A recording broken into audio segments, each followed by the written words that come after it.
नमस्कार बच्चों, आय के चक्रीय प्रवाह में आपका स्वागत है।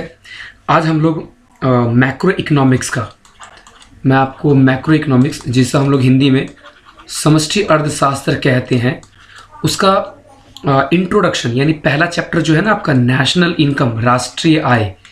मैं नेशनल इनकम के लिए आपको बेसिक कंसेप्ट्स समझाना चालू कर रहा हूँ। एक तरह से कह लीजिए कि ये हमारा चैप्टर 1 का पार्ट 1 है, पार्ट 1। तो मैं आपको इसके अंदर क्या सिखाने वाला हूँ? आय का चक्रीय प्रवाह। तो आय का चक्रीय प्रवाह होता क्या है ये समझेंगे। आय का चक्रीय प्रवाह जरा समझे, क्या आय के चक्रीय प्रवाह क्या होता है। इसको समझने के लिए मैं एक छोटा सा फ्लो चार्ट बनाता हूँ, जिससे आपको चीज़ें समझ में आने लग जाए। देखिए, तो इसको समझने के लिए हम समझते हैं, जैसे मान लीजिए कि आप जब अपनी पढ़ाई को ख़त्म कर लेते हैं, तो पढ़ाई ख़त्म करने के बाद आप क्या करोगे? आप नौकरी करोगे या अपना बिजनेस करोगे, कोई भी, यानी किसी के यहाँ पे काम करोगे या फिर अपना बिजनेस करोगे या फिर किसी को सेवाएं दे रहे होगे आप। तो सबसे पहला उसके अंदर काम क्या होता है? अगर मैं सबसे पहले बात करूँ तो आप जो भी काम करते हो, चाहे सेवाएं दे रहे हो, चाहे किसी को, चाहे अपना काम कर रहे हो, तो आपका सबसे पहला काम होता है किसी भी चीज़ का उत्पादन करना। हम क्या करते हैं? सबसे पहले किसी भी चीज़ का उत्पादन करते हैं, जिसे हम इंग्लिश में प्रोडक्शन करते हैं। अब देखिए, या तो आप उत्पादन किसका करेंगे? या तो उत्पादन आप वस्तुओं का करोगे या फिर सेवाओं का उत्पादन करोगे। तो क्या आप इसके अलावा कुछ उत्पादन कर सकते होगे? नहीं। तो या तो वस्तुओं का उत्पादन कर रहे होगे या फिर किसी को सेवाओं दे रहे हो।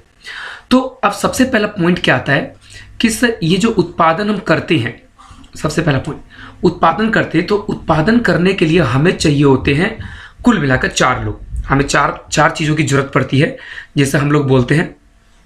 मैं आपको बता रहा हूँ क्या क्या है। एक है भूमि। तो आप सबसे पहले क्या इस्तेमाल करते हो? भूमि। उसके बाद क्या आता है आपका? पूंजी। तो हम क्या क्या, कोई भी चीज़ उत्पादन करेंगे तो एक लेंगे भूमि, या प्लस लगा लेता हूँ मैं, भूमि हो गया। भूमि का मतलब कुछ भी कह लीजिए, नेचुरल चीज़ जितनी भी होती है ना, सब के सब भूमि का पार्ट्स कहलाती हैं। इसके अलावा वो कुछ भी नहीं है, भूमि। उसके बाद आप किसी से काम करवाओगे, अकेले तो काम करोगे नहीं, तो आप इतना सारा काम करोगे तो किसी की मदद से करवाओगे, तो श्रम, भूमि, श्रम। उसके बाद आपको चाहिए होता है पूंजी, और उसके बाद आपको चाहिए होता है उद्यमवृत्ति। ये देखिए, ये 4 लोगों की मदद से हम किसी भी चीज़ का क्या करते हैं? उत्पादन करते हैं। इन 4 चीज़ों के अलावा कोई चीज़ नहीं जरूरत पड़ती। अब एग्जाम्पल के लिए मान लीजिए कि आपको पेन बनाना है, पेन। तो अगर आपको पेन बनाना है, तो पेन बनाने के लिए क्या आपको क्या लगता है? हवा में पेन बनाओगे आप? ऑब्वियस सी बात है, आप किसी ज़मीन पे बैठकर या किसी जगह पे काम करोगे। और अगर आपको पेन बहुत ज़्यादा मात्रा में बनाना है तो अकेले भी नहीं कर सकते हो, इसके लिए आपको श्रम भी चाहिए। उसके बाद पेन बनाने के लिए पैसा, पूंजी तो चाहिए ही चाहिए। और उसके बाद उद्यम वृत्ति किसे कहते हैं? वो इंसान जो मालिक कहता है, जैसे जो बिजनेस स्टार्ट करता है। तो इन 4 चीज़ों की मदद से हम क्या करते हैं? किसी भी चीज़ का उत्पादन करते हैं। ये 4 चीज़ें चाहिए होती है। उसके बाद दूसरा काम क्या करते हैं? तो उसका अगला काम होता है, जब आप इन लोगों से माल बनवा लोगे तो दूसरा काम क्या होगा? मैं दूसरा काम यहाँ लिख रहा हूँ। देखिए, आपने मान लीजिए कि माल बनवा लिया, तो माल बनवाने के लिए अब ये लोग जो हैं जिनकी मदद से माल बनवाया है, तो क्या लगता है आपको कि ये फ्री में काम कर देंगे, इसके बदले में कुछ नहीं लेंगे? तो उसके बाद अगला पार्ट आता है आय का वितरण। इसके बाद आता है आय का वितरण। हम क्या करते हैं? उसके बाद आय का वितरण करते हैं, यानी इन लोगों ने जो, जिनकी मदद से आपने उत्पादन किया है, वो, जैसे ये भूमि की मदद से उत्पादन किया, तो आप अगर भूमि पे काम करते हो तो भूमि के बदले में क्या दोगे आप? तो सर, भूमि के बदले में तो अगर हम कहीं पे लेते हैं तो हम किराया देते हैं, तो बिल्कुल आप वहाँ पे क्या दोगे? किराया। और अगर श्रम है, श्रम, तो श्रम के बदले में क्या दोगे? सर, अगर हम किसी से काम करवाएंगे तो मजदूरी या फिर उसका वेतन दे देंगे, तो बिल्कुल आप उसका मजदूरी और वेतन दोगे। फिर पूंजी, अगर आप मान लीजिए आपका अपना पैसा है, अगर आप किसी को उधार भी देते हो, तो देखिए, आप अपने पैसे को उधार देते हो या काम करते हो तो आप अपनी पूंजी पे पैसा कमाते हो, और हम उसको बोलते हैं कि पूंजी पे हमें मिलता है ब्याज, ब्याज मिलता है। और उद्यम वृत्ति की बात करूं तो अगर आप मालिक हो तो आपको क्या मिलेगा? सर, हमें मिलेगा लाभ। तो ये 4 चीज़ें यहाँ पे हम क्या करते हैं, वितरण कर देते हैं। तो ये 4 चीज़ों की मदद करोगे तो इन 4 चीज़ों की मदद से इन सबको आपको क्या करना पड़ेगा, पेमेंट भी करना पड़ेगा। बिना पेमेंट के काम नहीं चलने वाला है। तो इन सब के हम क्या करते हैं, भुगतान करते हैं। तो सबसे पहला काम होता है उत्पादन करना, फिर होता है आय का वितरण करना। अब मान लीजिए आपके जेब में आ गया पैसा। अब तीसरा काम, अब आपके जेब में आ गया ना पैसा, आप सब किसी भी तरीके से देख लो आप, तो किराया हो गया तो जेब में पैसा आएगा, मजदूरी मिली होगी, ब्याज हो गया, लाभ। तो जब आपके जेब में पैसा आएगा तो आप यहाँ पे क्या करोगे, डिस्पोजिशन, डिपोजिशन कह लो या डिस्पोजिशन कहते हैं हम इसको, हिंदी इंग्लिश में कहते हैं, लेकिन मैं हिंदी की बात करता हूँ। तो हिंदी में कहा जाता है व्यय करना। आप क्या करोगे, आय का व्यय करोगे। तो देखो व्यय ना, हम व्यय का यानी जो भी पैसा होता है हम उसको 2 जगह पे खर्च करते हैं, 2 जगह पे। पहला, या तो आप अपने व्यय का उपभोग व्यय पे करोगे, उपभोग व्यय यानी इसको खाने पीने पर खर्च कर दोगे, कपड़े पहने। उपभोग का मतलब सिर्फ खाना नहीं होता है, वहाँ पे उपभोग का मतलब होता है जूते, मतलब जूते खरीदना, मोबाइल खरीदना, कपड़े खरीदना, पेन खरीदना, सब कुछ उपभोग का ही पार्ट होता है। और उसके बाद आता है दूसरा पॉइंट, या तो आप अपने पैसों का उपभोग कर लोगे या फिर सर बचत कर लेंगे, बचत करोगे। हम बचत को एक और नाम से बोलते हैं विनियोग, यानी विनियोग व्यय। या तो आप उसका क्या कर दोगे, निवेश कर दोगे मार्केट के अंदर। तो आप बचत करके क्या करते हो, उसका निवेश कर देते हो। अब फिर जब पैसा खत्म हो गया तो वापस आप क्या करोगे, सर काम पे आ जाएंगे। तो ये जो प्रोसेस है, हम दोबारा से प्रोडक्शन कर लेते हैं, ये जो चक्र है इसी को बोलते हैं आय का चक्रीय प्रवाह। तो ये ना प्रोसेस चलता रहता है, चलता रहता है, कभी खत्म नहीं होगा आपका, ये प्रोसेस कभी खत्म होगा ही नहीं। जिंदगी भर हम अभी भी यही कर रहे हैं, जब आप कमाने लग जाओगे तो यही करते रहते हैं। तो यहाँ की अगर बात करूँ ना उत्पादन की जगह पे, तो हम यहाँ बोलते हैं कि यहाँ पर आय का क्या होता है, यहाँ आय का सृजन होता है।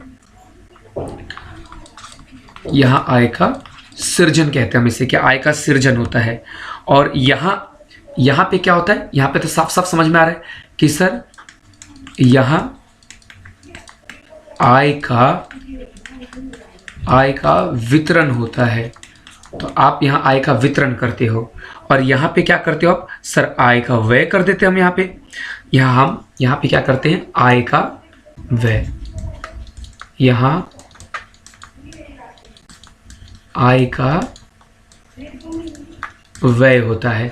तो ये था आपका आय का चक्रीय प्रवाह। तो सर हम चक्रीय प्रवाह को लिख कैसे सकते हैं, अगर हमें चक्रीय प्रवाह की डेफिनेशन लिखनी हो तो हम कैसे लिखेंगे। तो आइए जरा मैं आय के चक्रीय प्रवाह को आपको समझाता हूं कि कैसे लिखोगे आप। तो आपको पता चल गया, मैंने ये लिख दिया यहाँ पे सारी बातें कि कैसे आय के चक्रीय प्रवाह से हमें पता चलता है, ठीक है ना। तो मैंने सारी बातें यहाँ पे लिख दी है कि आय के चक्रीय प्रवाह का डेफिनेशन क्या है। आप एक बार दोबारा से पढ़ सकते हो कि आय के चक्रीय प्रवाह से हमें ये पता चलता है कि किस प्रकार परिवार, फर्म, सरकार, ये आपको पता है कि हमारे समाज में 3 प्रकार के लोग रहते हैं। परिवार का मतलब हम लोगों की बात हो रही है, जो हम लोग खाते पीते हैं, सामान खरीदते हैं, यानी कंज्यूमर की बात हो रही है। एक उपभोक्ता की बात करिए। फर्म किसे कहते हैं, फर्म उसे कहता है जो उत्पादन का काम करता है, उत्पादन सेवाएं देने का काम करता है, उत्पादन का काम करता है। और सरकार आपको बताइए कि हमारे लिए काम करती है, हमें सेवाएं देती रहती है। तो आय का चक्रीय प्रवाह क्या होता है, किस प्रकार परिवार, फर्म और सरकार के बीच में वस्तुओं, सेवाओं और मुद्रा का निरंतर प्रवाह होता है। इसी को हम क्या बोलते हैं, आय का चक्रीय प्रवाह। तो आई होप कि आपको समझ में आ गया। और अगर मैं छोटा सा एक समरी बनाऊं इसका, अगर मैं समरी बनाऊं तो देखिए, सबसे पहले हम क्या करते हैं, किसी चीज का उत्पादन करते हैं और उत्पादन के बाद हम क्या करते हैं, आय, उत्पादन करने से हमारी आय बनती है।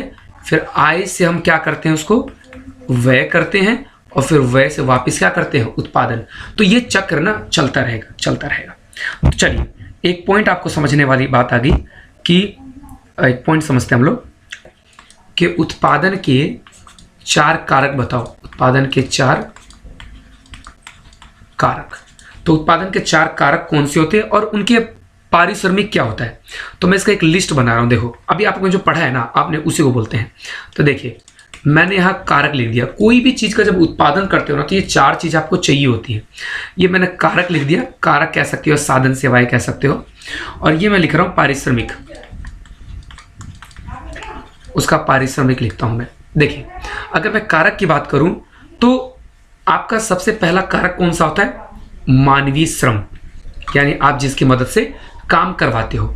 तो श्रम के बदले में आप उसका पारिश्रमिक क्या देते हो? सर अभी तो बताया आपने, मजदूरी। बिल्कुल, हम अगर किसी से काम करवाएंगे तो उसको हम क्या देंगे? मजदूरी देंगे। तो किसी भी काम करवाने के लिए 4 चीज़ें चाहिए होती है, जिसमें से आपको मैंने पहला बता दिया, श्रम। दूसरा होता है पूंजी। अब पूंजी के बदले में आपको क्या मिलता है? मिलता है या देना पड़ता है आपको ब्याज। अगर आप किसी से पैसा लोगे तो आपको ब्याज तो देना ही पड़ेगा। तो उसके बाद तीसरा क्या आता है आपका? उद्यम वृत्ति। उद्यम वृत्ति जो मालिक भी कह सकते हो, जो काम को शुरू करता है, तो वो क्या लेता है? वो लाभ लेता है। और अगर चौथी की बात करूं, 4 प्रकार के कारक होते हैं, और आखिरी जो है उसको हम बोलते हैं भूमि। स्थिर पूंजी जितनी भी चीज़ें होती है ना, उसको हम बोलते हैं। तो नेचर से हमें जो भी चीज़ें भी हम यूज कर रहे हैं, तो हमें उसके बदले में क्या देना पड़ता है? लगान। लगान कह लो या फिर किराया। तो ये 4 प्रकार की चीज़ें हैं। आई होप कि आपको समझ में आया होगा। हम अगली क्लास में पढ़ेंगे कि क्षेत्रीय 2, 3 या 4 क्षेत्रीय अर्थव्यवस्था में चक्रीय प्रवाह कैसे काम करता है, इन सब के बारे में हम लोग वहाँ पे डिस्कस करने वाले हैं। तो आई होप कि कोई दिक्कत नहीं होगी आपको। जो दिक्कत होगी हम डिस्कस कर लेंगे, आप कमेंट में शेयर कर सकते हैं। धन्यवाद बच्चों।